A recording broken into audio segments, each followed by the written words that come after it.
On pensait tout connaître du drame d'Oradour-sur-Glane. 642 habitants d'un petit village du Limousin, exterminés le 10 juin 1944 par un régiment de soldats SS. Une majorité de femmes et d'enfants, un village détruit par le feu, la barbarie et le fanatisme. On pensait que l'on devait juger les coupables et que le deuil serait alors possible. Mais devant la justice, l'opinion va découvrir que ce crime épouvantable en cache un autre. C'est le début d'une profonde déchirure dans la France d'après-guerre.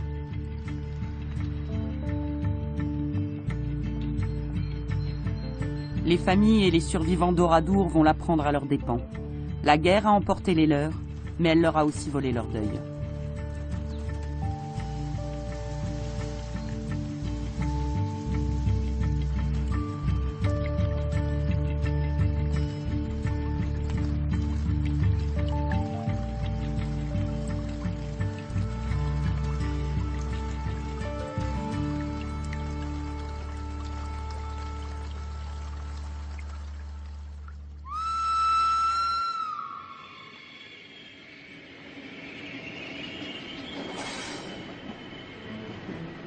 Lundi 12 janvier 1953. Nous sommes 9 ans après le massacre d'Oradour-sur-Glane. Les hommes qui débarquent ce jour-là au petit matin en gare de Bordeaux ont le sourire, malgré la fatigue du voyage. Ils sont alsaciens et ont quitté Strasbourg la veille pour répondre à la convocation d'un tribunal militaire.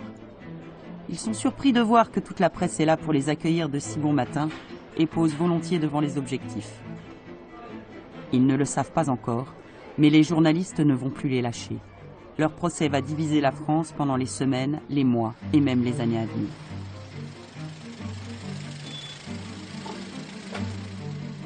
Perdus dans le froid et la nuit de Bordeaux, ils retrouvent leurs avocats dans les salons d'un hôtel de la ville.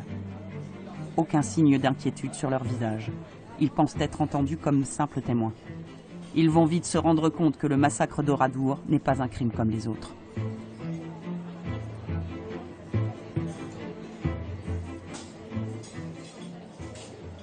En 1945, plus que la déportation, l'extermination des Juifs, le symbole de la France souffrante de la Seconde Guerre mondiale, c'est Oradour. Donc à crime, on va dire exceptionnel, ou du moins à valeur symbolique très très forte, doit correspondre à un châtiment exemplaire. Le massacre incompréhensible de 642 habitants d'un village du Limousin par une division SS a profondément marqué les esprits. À la fin de la guerre, le général de Gaulle donne l'ordre de conserver les ruines en l'état. Le village martyr est érigé en symbole de la barbarie humaine qui s'est abattue aussi sur les villes de Tulle, d'Ascq, de Maillet et d'autres.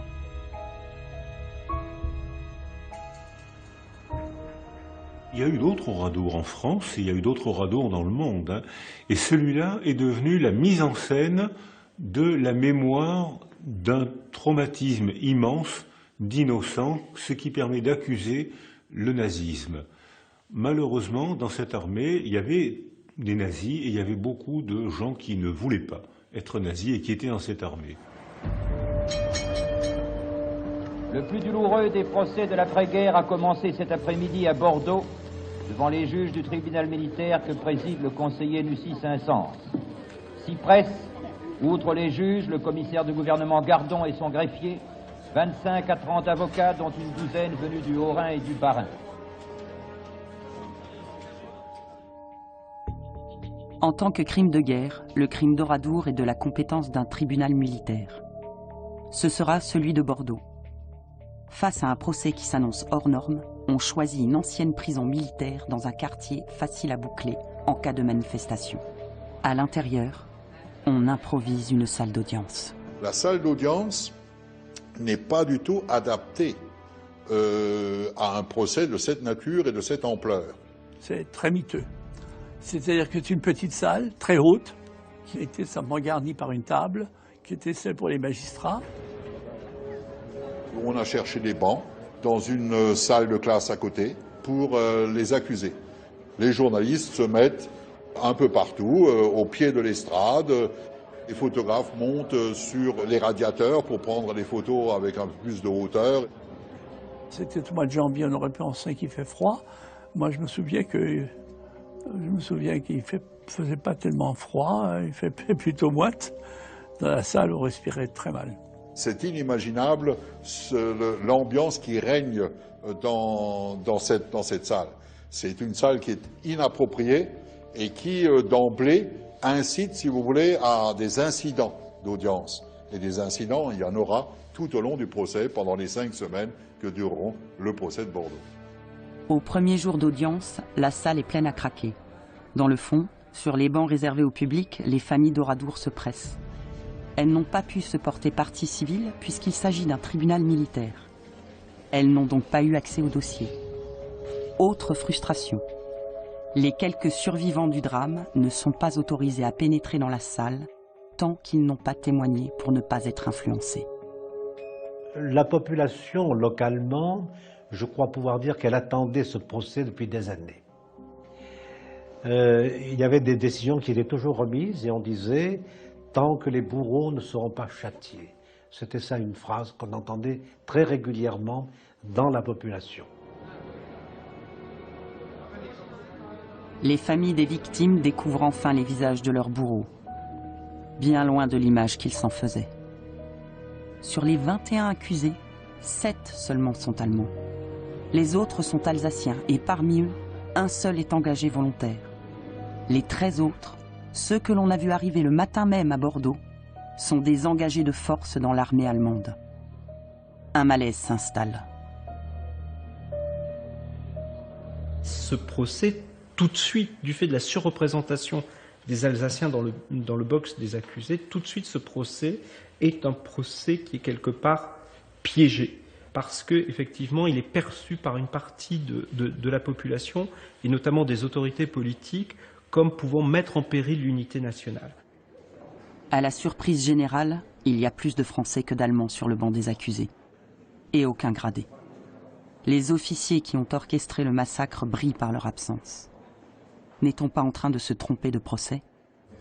Où sont les responsables que l'on avait promis de juger pour un des crimes les plus abominables de la guerre? Un comité s'était formé justement pour obtenir l'extradition des criminels de guerre. On les connaît, ils ont été identifiés par l'enquête très très vite, dès la fin de la guerre. Certains sont morts, bien évidemment, d'autres ont pu fuir à l'étranger, mais beaucoup résident encore en Allemagne à ce moment-là. On connaît le général qui les commandait, on connaît le colonel qui les commandait. Le commandant, on sait que lui, il est tombé en Normandie, mais vraisemblablement, le capitaine, et en 1953, était toujours encore de ce monde. On sait que le général Lammerding, qui commandait la division Das Reich, est retourné vivre tranquillement en République fédérale d'Allemagne. Le colonel Stadler et le sous-lieutenant Barth ont joué un rôle actif dans le massacre. Seuls le major Dickmann et le major Kempfe ont été tués au combat. N'ayant pas répondu à la convocation du tribunal, les absents seront jugés par défaut. On accuse les Américains et les Britanniques de ne pas avoir extradé ces gens-là. Et bien évidemment, ce qui se joue surtout en 1953, c'est la réconciliation avec la RFA. Et donc le gouvernement français, semble-t-il, n'a pas montré non plus beaucoup de zèle pour l'extradition de ces criminels de guerre. Parce que ce sont les plus nombreux, les 13 incorporés de force vont focaliser l'attention du tribunal. Comment voulez-vous que ces braves bougres, parce qu'il faut bien les appeler comme ça, l'un est facteur, l'autre est paysan, ce sont des artisans non instruits, comment voulez-vous qu'ils arrivent à rassembler toute une documentation pour monter leur défense? Ils n'arriveront pas à surmonter cet obstacle. Et ils n'en sont toujours pas conscients, à partir de ce moment-là, qu'ils sont déjà condamnés d'avance. Ces jeunes étaient complètement dépassés par les événements, ne comprenaient absolument pas ce qui leur arrivait, et ils étaient tout à fait surpris de se voir entraînés dans une procédure alors qu'ils avaient révélé au juge d'instruction un certain nombre d'éléments qui étaient intéressants pour la suite de la procédure. On ne comprenait pas, effectivement, qu'il n'y ait que les lampistes, parce que c'était le terme qui avait été employé, et c'était bien ça. Ce qui ne pouvait que contribuer à affaiblir aussi un peu le procès. Pour mener à bien un procès qui s'avère particulièrement difficile, le choix du président est déterminant. Marcel Nussy-Saint-Saëns a la réputation d'être un magistrat à poigne. Il va avoir l'occasion de le démontrer. C'était pas facile de trouver un président parce qu'il faut le trouver parmi les membres de la cour d'appel, donc la cour d'appel de Bordeaux, et beaucoup des membres qu'on pressentait pour ce tribunal ont trouvé de multiples excuses pour ne pas le présider. C'était quelqu'un de très chaleureux, très aimable, et qui, sous une apparence bonhomme, très jovial, dissimulait un grand travailleur. Il a une connaissance du dossier absolument époustouflante. Il se trouvait dans une situation extrêmement compliquée, avec une pression très très forte, tant du côté des Alsaciens que du côté des Limousins, et tenir la balance égale n'était franchement pas facile. Des familles qui réclament justice et châtiment des coupables. Des accusés qui se disent aussi victimes de la guerre. En ce début d'année 1953, le procès de Bordeaux s'annonce comme un procès à haut risque. Pour laisser aux avocats le temps de travailler leur défense, il est prévu que les audiences se tiennent l'après-midi. Il est un peu plus de 14 heures ce 12 janvier 1953, à l'ouverture de la première audience. La presse du monde entier est là. Les journalistes prennent place comme ils peuvent. Frédéric Potcher, le chroniqueur judiciaire le plus célèbre de France, a trouvé une place coincée au pied d'une estrade. Tous les soirs à la radio, la France entière prendra par sa voix connaissance des péripéties de la journée. Dès l'ouverture de l'audience, à 14 heures, le président Nussy-Saint-Saëns prend la parole. « Messieurs, dit-il, je désire dissiper un malentendu. Nous ne devons pas perdre de vue que le véritable procès des assassins d'Oradour, c'est le procès du nazisme. Oradour, c'est un monceau de sang. C'est 642 cadavres, dont 250 cadavres d'enfants. Pourquoi ce massacre et pourquoi ces morts ?» Le procès débute très mal. Face au tribunal, un homme va très vite s'imposer. Le bâtonnier Schreckenberg est le principal défenseur des Alsaciens. Lui-même alsacien et ancien résistant, il est habitué à prendre des coups et à se défendre. Le président Saint-Saëns les a reçus très mal, et en disant qu'il ne donnait pas la main, notamment à des avocats qui plaident pour des criminels de guerre. Et le bâtonnier Schreckenberg s'est senti blessé parce qu'il avait été lui-même incarcéré par les Allemands et condamné. Et il a dit, mais lui ne donne pas la main à un magistrat qui a été magistrat sous Vichy. Vous voyez à peu près l'ambiance. Schreckenberg préfère attaquer que de prendre des coups. Il tente une manœuvre pour éviter à ses clients d'être broyés par une machine judiciaire qui s'annonce implacable. On pensait que le président allait reconnaître que ces jeunes étaient mineurs et qu'on allait les mettre devant une cour d'assises, éventuellement des mineurs, ou un tribunal militaire pour mineurs, ce qui évidemment entraîne automatiquement des peines beaucoup moins lourdes. Mais si l'argument de minorité s'applique à un tribunal civil, il ne s'applique pas devant une juridiction militaire. Une première manche est perdue pour les Alsaciens. Nussy-Saint-Saëns va refuser en disant puisqu'ils étaient militaires, puisqu'ils pouvaient porter les armes, eh bien ils sont automatiquement en quelque sorte majeurs. Les avocats ont épuisé tous les recours. Les Alsaciens seront jugés comme les Allemands. À eux maintenant de prouver qu'ils n'ont pas de sang sur les mains.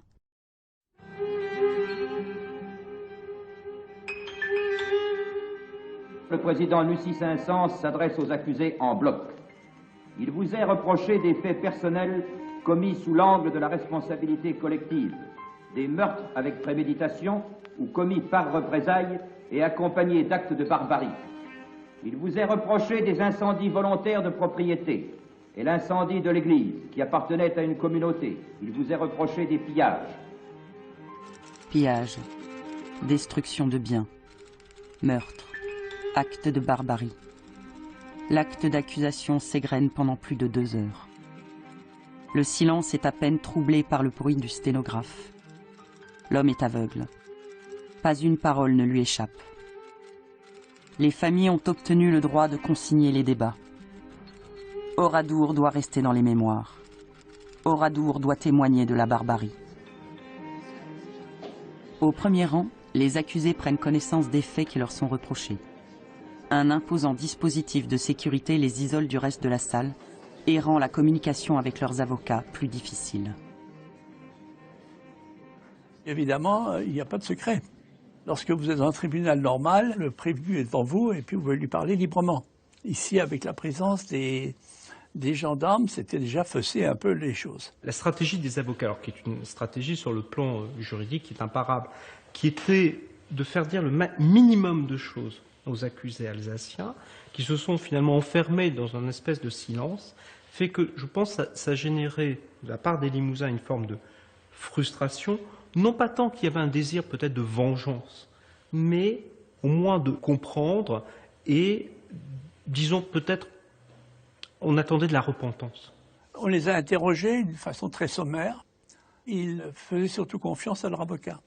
Comme ils étaient de famille modeste et que le dialecte était encore très répandu ici dans la région, par la famille, ils avaient appris le dialecte, et puis à l'école, ils avaient appris l'allemand. Donc, parler le français, moi je parlais évidemment couramment le français, j'avais quelques difficultés, il a fallu très souvent leur parler en dialecte pour qu'ils comprennent. Les accusés sont appelés un par un à la barre. Maladroitement, ils tentent de se justifier. L'annexion de l'Alsace, le drame de l'incorporation de force, la guerre qui les dépasse, l'instinct de survie. Le cas d'un jeune Alsacien, un malgré nous comme on les appelle, retient l'attention. Il raconte comment les Allemands l'ont arraché de force à sa famille pour l'enrôler dans la division Das Reich. Comment, au cours d'une rafle, il a sauvé un résistant au péril de sa vie. Comment, à Oradour, il est devenu bourreau malgré lui. Le son du sténotype fait écho à ses paroles. L'accusé. Sur le moment, j'étais tellement surpris quand cette femme s'est levée que j'ai tiré. Le président. Que s'est-il passé par la suite? L'accusé. Le sous-lieutenant Barth est arrivé et a donné l'ordre de jeter la femme par-dessus la haie pour la conduire dans le brasier qui brûlait là. Il termine sa déposition en expliquant comment aujourd'hui encore, il est hanté par ses souvenirs. C'est lui qui avait révélé le nom des officiers présents à Oradour. Après ces brefs interrogatoires, le bâtonnier Schreckenberger va le premier plaider. Ces accusés français, dit-il en substance, sont victimes eux aussi du plus monstrueux des crimes de guerre, l'engagement de force dans la Waffen-SS. Le crime de guerre nazi en Alsace a causé 40 000 morts. Je voudrais que ce tribunal de Bordeaux le sache, le chante, s'en persuade. Pour les Allemands, c'était de la chair à canon. Donc eux ne pensaient qu'à leur propre survie et ne pensaient à rien d'autre. La plupart avaient même déjà une petite amie ou quelqu'un qui ne voulait pas quitter leurs parents et qui ont quitté simplement parce qu'ils n'avaient pas le choix. Du sort des accusés alsaciens dépend le sort de toute une région victime de la guerre. La stratégie des avocats est claire. Faire comprendre au tribunal le drame de l'incorporation. Et comme la meilleure défense, c'est l'attaque, ils accusent le régime de Vichy d'avoir laissé l'Allemagne annexer de force une partie de la France. En 1940, le pays était occupé par l'Allemagne nazie. L'Alsace était annexée. On a laissé Hitler humilier toute une population. On l'a laissé faire de Strasbourg le symbole de la domination de l'Allemagne conquérante. Dès le départ, les Alsaciens se sont sentis abandonnés par la France. En Alsace, il était interdit de parler français. Il était interdit de posséder des livres français, que ce soit La Bruyère, Voltaire, n'importe quoi. Tout ce qui était français était interdit. Quand vous rentriez dans un magasin, n'importe où il y avait des nazis, on ne disait plus bonjour ou au revoir, on disait Heil Hitler. Juridiquement et sur le plan international, cette annexion n'est pas reconnue. Mais par la force, elle est imposée à toute la population. 140 000 hommes en âge de combattre seront arrachés à leur famille et incorporés de force dans l'armée nazie. À la fin de la guerre, même les jeunes gens mineurs seront réquisitionnés.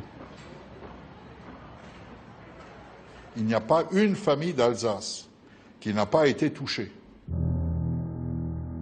Sur les 140 000 Alsaciens et Mosellans enrôlés de force, 40 000 seront tués ou portés disparus. On garde toujours notre liberté de jugement. Or là, dans l'incorporation de force, il n'y a plus de liberté de jugement, ou alors si par malheur on l'exprime, on est puni, et ceux qu'on aime sont punis aussi. Donc là, il y a un système coercitif très difficile à vaincre. Au départ, l'incorporation de force, c'est un crime qui est effectivement total et, on n'a jamais dit équivalent, mais un crime de même portée que le crime d'Oradour. Les avocats de la défense insistent. Ils tentent désormais une manœuvre juridique en essayant de séparer le cas des Alsaciens de celui des Allemands. Ils déposent une demande de disjonction des peines. Les juges se retirent pour délibérer. Cette demande, si elle est acceptée, permettrait sans doute un verdict plus clément, voire l'acquittement pour les Alsaciens.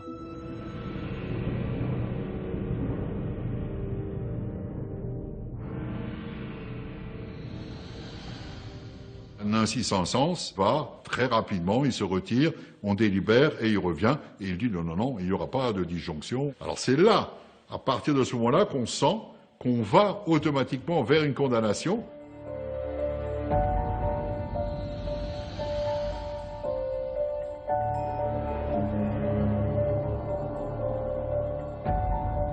Ça, c'est extrêmement choquant pour les Alsaciens, parce qu'ils ont l'impression que la justice française reconnaît par ce biais la légalité de l'incorporation de force qu'ils ont subie. Et à partir de ce moment-là, vous avez une course de vitesse qui s'engage et qui est unique dans les annales du droit français entre le déroulement du procès, qui veut arriver à un verdict, et les parlementaires, notamment les parlementaires alsaciens, qui veulent la révision de la loi avant la fin du procès, qui va gagner la course. En Alsace, on ne comprend pas ce tribunal qui s'acharne sur le sort des incorporés de force. Cette décision suscite de vives réactions car toutes les familles se disent concernées. Le procès prend alors une tournure politique.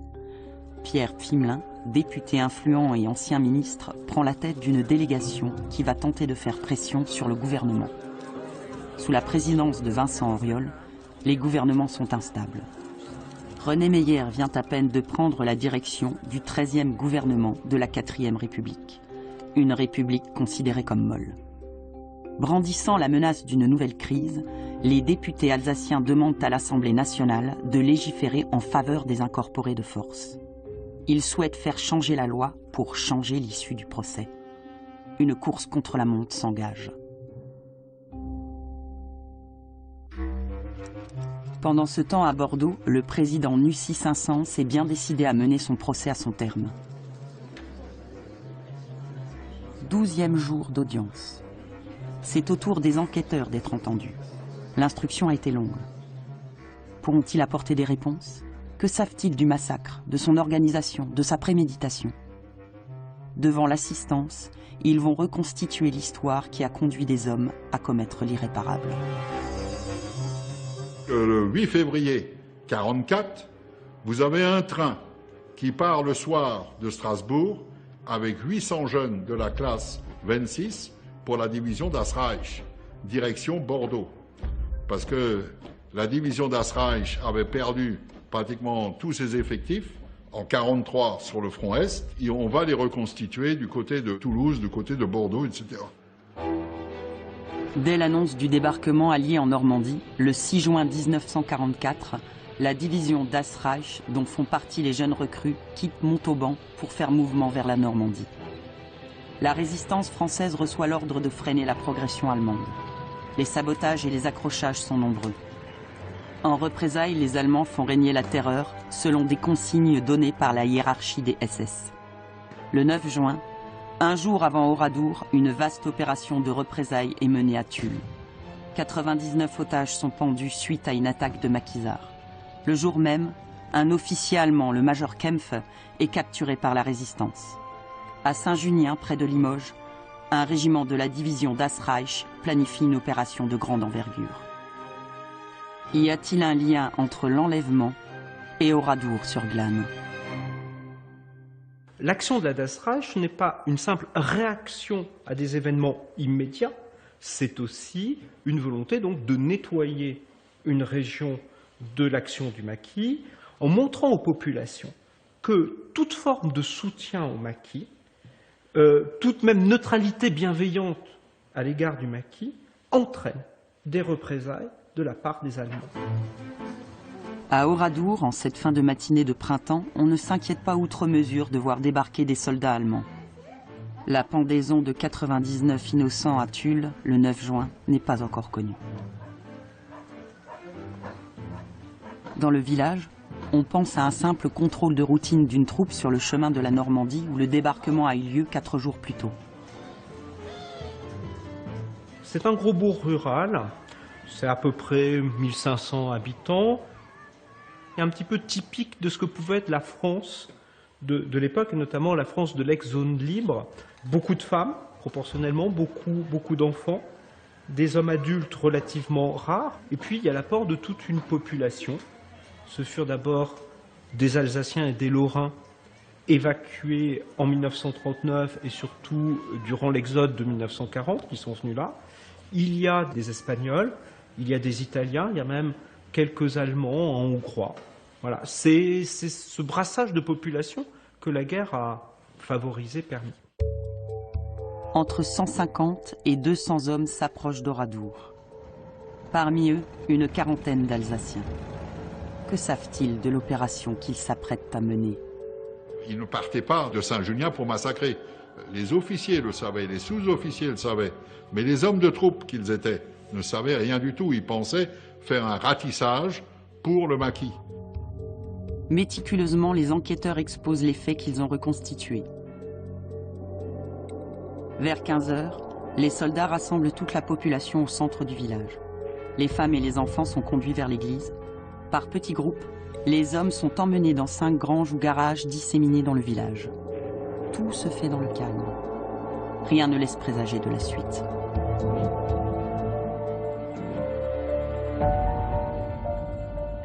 Ils ne soupçonnaient pas ce qui allait se passer.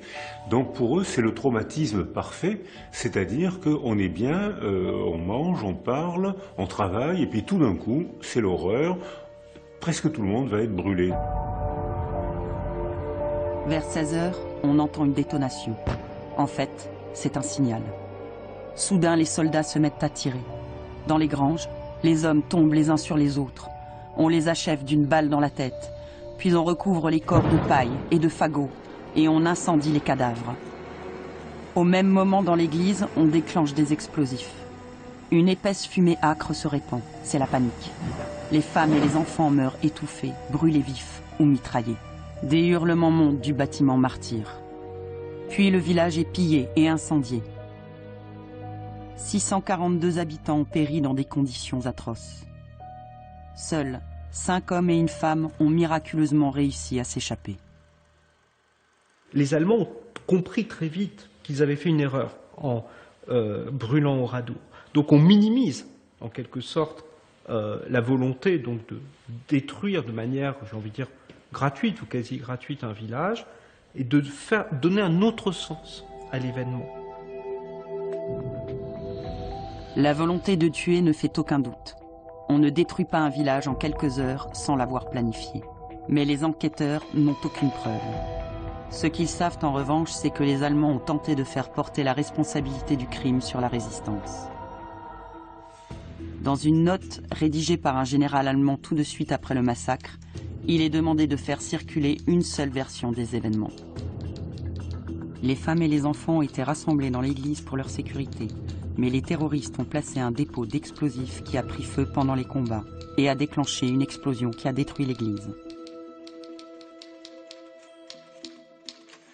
La résistance à Oradour, si elle avait existé, elle aurait été vraiment isolée, parce qu'il faut faire plusieurs, peut-être pas dizaines de kilomètres, mais plusieurs kilomètres avant de trouver des maquis constitués.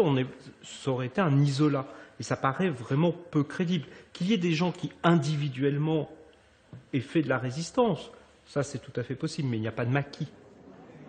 Les enquêteurs ont ouvert des pistes, mais les preuves manquent. Une nouvelle fois, les familles d'Oradour se demandent si ce procès va leur permettre d'obtenir des réponses. Dès le départ, l'affaire était mal, je dirais, mal ficelée. Étant donné qu'on n'avait pas de constatation balistique, étant donné qu'on n'a pas non plus d'expertise médico-légale, il n'y a pas eu d'autopsie des corps. On n'a même pas accepté une reconstitution sur les lieux. Lorsqu'on a affaire à un crime de cette ampleur, il faut au minimum voir comment ça s'est passé sur les lieux. Dans n'importe quelle affaire, ça se fait. 2 semaines déjà se sont écoulées. À l'ouverture de la 15e séance, c'est le coup de théâtre. Les députés alsaciens ont gagné leur bras de fer. Le Parlement vient de modifier la loi sur laquelle s'appuie le tribunal pour juger les responsables du massacre d'Oradour. L'incorporation de force est reconnue comme circonstance atténuante. Si la nouvelle loi s'applique, les Alsaciens doivent être jugés à part. Ça laisse l'espoir qu'on aura en tête l'incorporation de force et qu'on aura donc automatiquement un jugement moins lourd vis-à-vis des Alsaciens que par rapport aux Allemands. Mais au fond de la salle, c'est la stupeur. Puis nous voyons M. Brouillot, président de l'association des familles des martyrs d'Oradour, se lever au fond du prétoire. Près de 400 députés cette nuit, dit M. Brouillot, ont déclaré innocent une partie des assassins d'Oradour. Dans ces conditions, nous, les victimes, nous n'avons plus qu'à quitter ce tribunal pendant que les assassins rentreront tranquillement chez eux. Au bord du fiasco judiciaire, le président Nucy Saint-Saëns va montrer une nouvelle fois son sens de l'autorité. Il n'a pas attendu la fin du débat au Parlement, il a préféré juger. Il préside une juridiction, le Parlement change la loi applicable alors que le procès est déjà commencé. Il continue.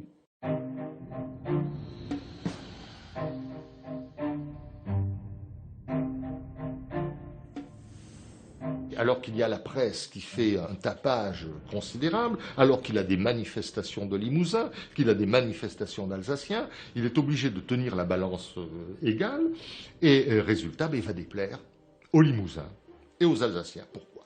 Tout simplement parce que ni les Alsaciens ni les Limousins ne disent « il est avec nous ». Et comme ils disent « il n'est pas avec nous », ils en déduisent « il est avec les autres ».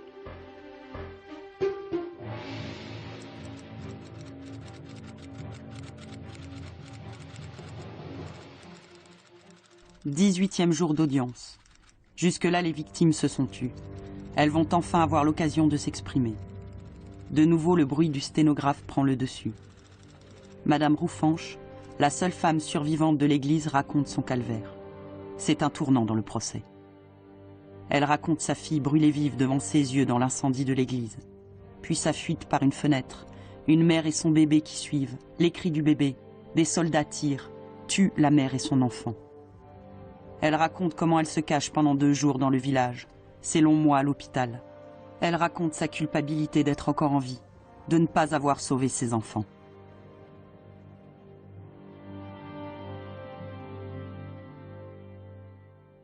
Sa déposition a beaucoup ému l'ensemble de la population. Tellement son témoignage était poignant, vrai, ressenti. Et là, elle a exprimé toute la douleur que peut exprimer une mère.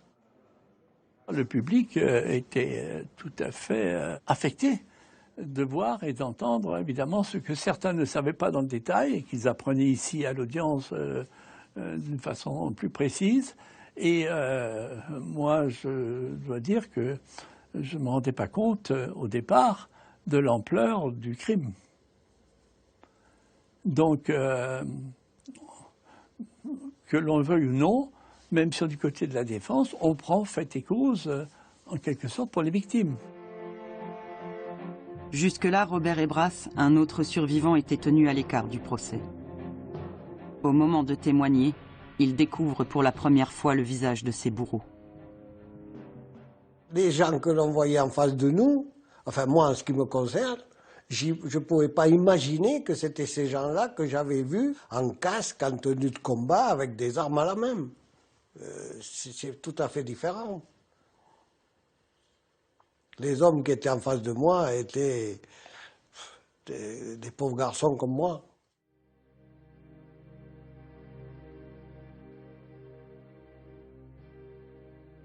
Ah, mon audition était simple et rapide.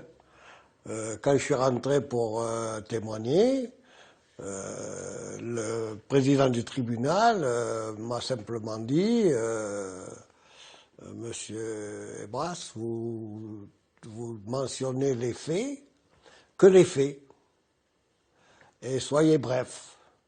Voilà, ce qu'on m'a dit, mon témoignage a duré une dizaine de minutes. Le témoin raconte qu'il voit partir sa mère et ses 2 sœurs vers l'église, sans se douter de quoi que ce soit. Puis, il est regroupé avec quelques hommes dans l'une des granges. Les Allemands sont calmes. Ils balaient le sol avant de poser les mitrailleuses. Les otages discutent entre eux, parlent de la vie de tous les jours. Puis, c'est la fameuse détonation et la fusillade. Ses compagnons tombent sur lui et le protègent des balles. Le feu dans la grange. Sa fuite pour échapper aux flammes. Son sentiment d'être un miraculé, son devoir de témoigner. Il attend la vérité. Il attend de pouvoir faire le deuil de sa mère et de ses 2 sœurs. Je ne sais pas dans l'église à quel endroit elles sont mortes, je ne sais pas au moment où elles sont mortes, je ne sais pas dans quelles conditions elles sont mortes. Ce que je souhaite, c'est qu'elles soient mortes rapidement. C'est tout. Si on pouvait me dire elles sont mortes tout de suite, ça serait un gros soulagement pour moi.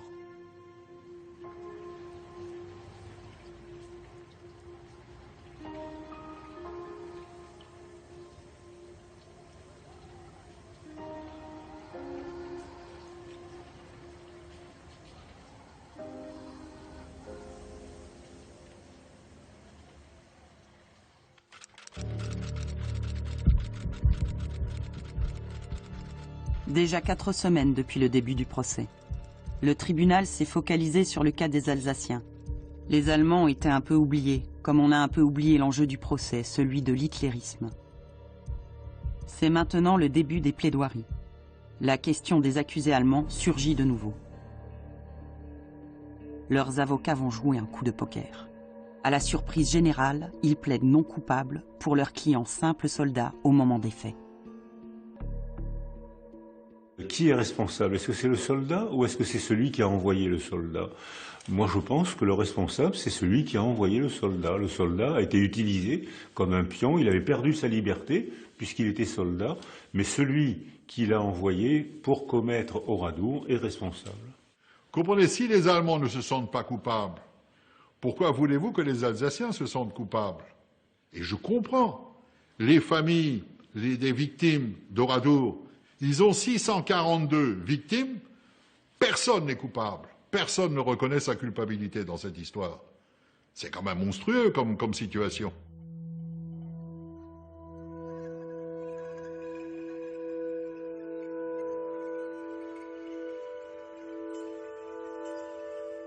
Ces gens qui ont participé au drame d'Oradour, personne n'a levé le petit doigt, je dis seulement pour soulager sa conscience.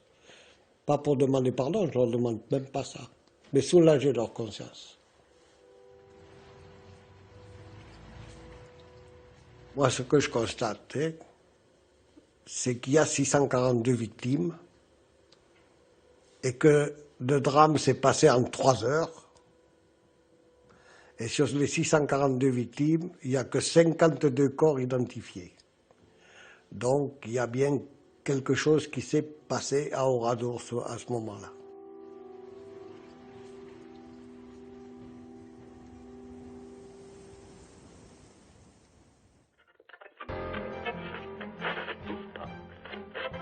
L'issue du procès approche.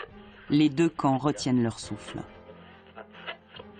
Voilà un peu plus de 24 heures maintenant que le président Nucís Insens, suivi des 6 juges militaires qui l'assistent, s'est enfermé avec eux dans la chambre de conseil pour y délibérer. Dans ce conseil de guerre, comme on l'appelle, humide et froid, 7 hommes sont coupés moralement de la conscience du monde. Au bout de 33 heures de délibération, les juges réapparaissent devant une salle clairsemée. Les accusés sont absents. Il est 2 heures du matin. On annonce le verdict en pleine nuit pour éviter les débordements. Et dans ce cas-là, la justice, elle n'est pas facile, parce que, quelle que soit sa décision, elle est injuste.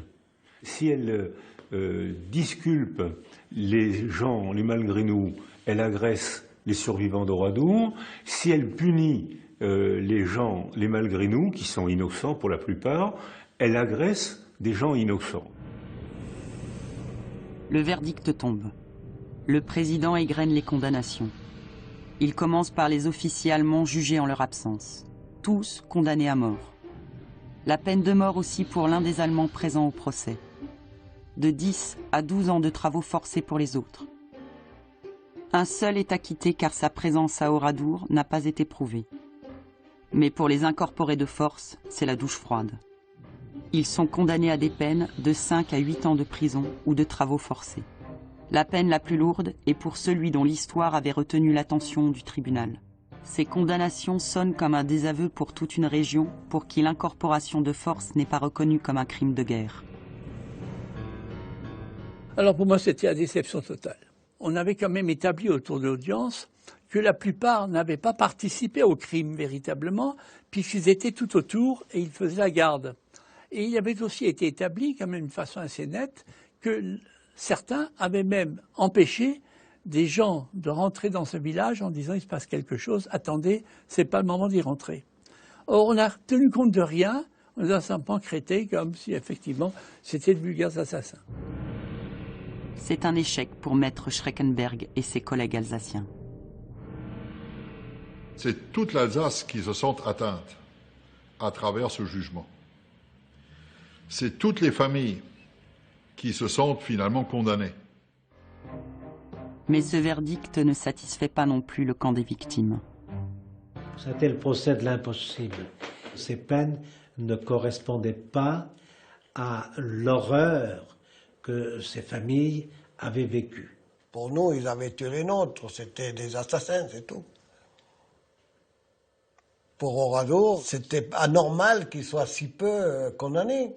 Je pense que tout le monde était piégé parce que les gens d'Oradour avaient besoin d'une justice. Ils l'ont pas eu. Parce que de l'autre côté, il y avait une autre injustice, c'est-à-dire qu'il aurait fallu condamner des gens qui étaient déjà condamnés.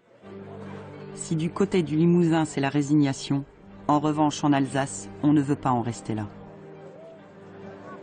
Spontanément, le monument aux morts de Strasbourg se couvre d'un crêpe noir, comme un monument aux morts en deuil. Et le lendemain, le dimanche après-midi, vous avez 3500 élus locaux venus du Bas-Rhin et venus du Haut-Rhin qui défilent devant ce monument aux morts. Bourgeois, le député de Colmar, eh bien, lui, il va décréter la grève administrative. Ça ne s'est jamais vu en Alsace.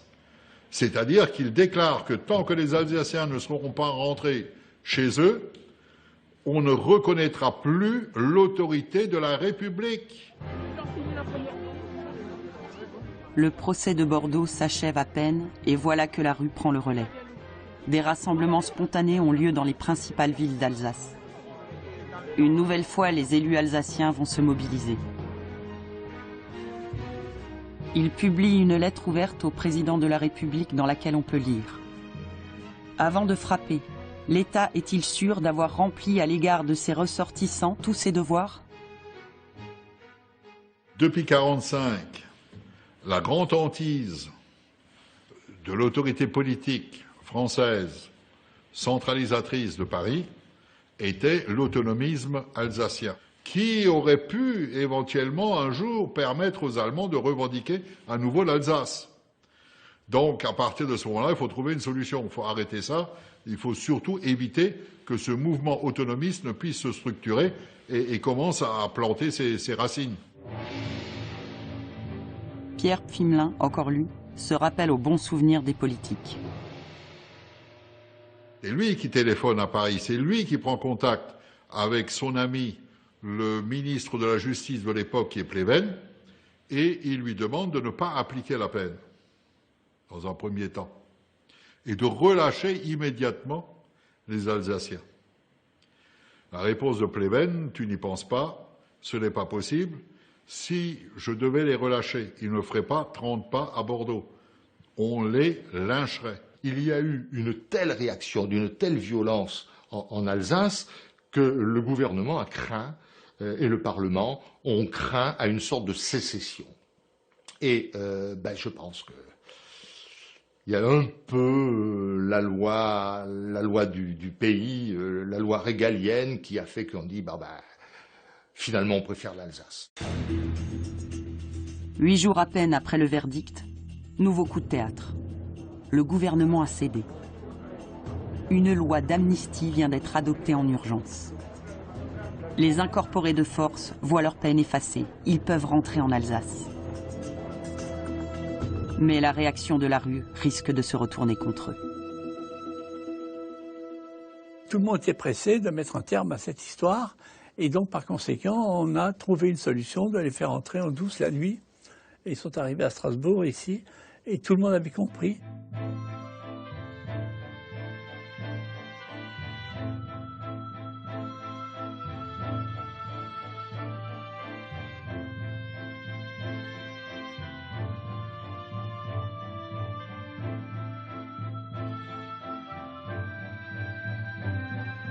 Les médias ne vont plus les lâcher, même après le procès.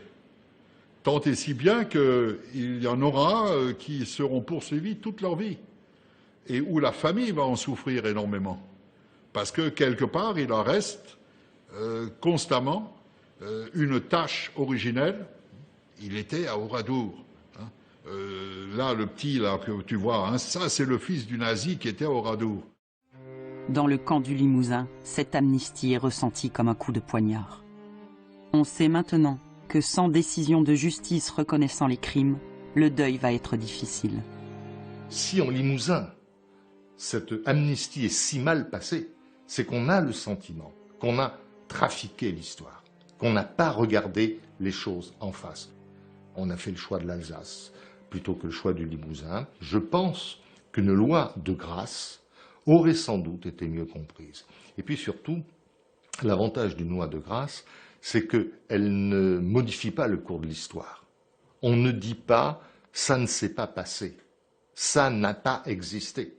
On dit « oui, ça a existé, mais il y a des raisons qui font que on estime ne pas devoir sanctionner ». C'est pas pareil. L'amnistie n'a rien traité. L'amnistie a mis un coussin sur un fait. On a mis le couvercle sur la marmite qui bouillait. Et donc, la marmite, elle a continué à bouillir. Et on a fait en quelque sorte deux malheureux. Les Alsaciens, qui l'étaient déjà, les Limousins, qui l'étaient déjà. Se sentant trahis et abandonnés, les habitants d'Oradour décident de s'affranchir des symboles de l'État. La municipalité d'Oradour, qui est communiste à ce moment-là, décide symboliquement de rompre avec l'État. Elle va rendre les 2 décorations qu'elle avait reçues, la Croix de guerre et la Légion d'honneur. Elle va refuser aussi que soient transférées dans la crypte qu'avait aménagée l'État, spécialement pour cela, les cendres des martyrs d'Oradour. Elle va afficher à l'entrée du village la liste des députés ayant voté l'amnistie, ainsi que la liste des condamnés du procès de Bordeaux, et donc allant à contre-pied du principe de l'amnistie qui est aussi une amnésie, elle refuse que ce déni de justice tombe dans l'oubli. Les ruines du village martyr n'ont pas retrouvé l'apaisement espéré. Le procès de Bordeaux a provoqué une véritable déchirure.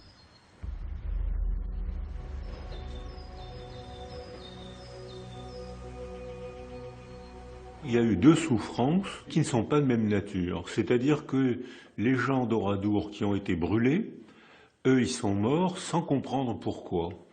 Et les rares survivants avaient besoin d'une justice. Ils ne l'ont pas eue. Donc c'est une souffrance énorme, alors que pour les malgré nous, c'est une autre souffrance, c'est une grande souffrance, parce qu'ils ont été incorporés de force Pour la majorité d'entre eux, ils ne se sentaient pas nazis, mais ils ont été pris par un système social auquel il est pratiquement impossible d'échapper. Donc c'est un autre type de souffrance.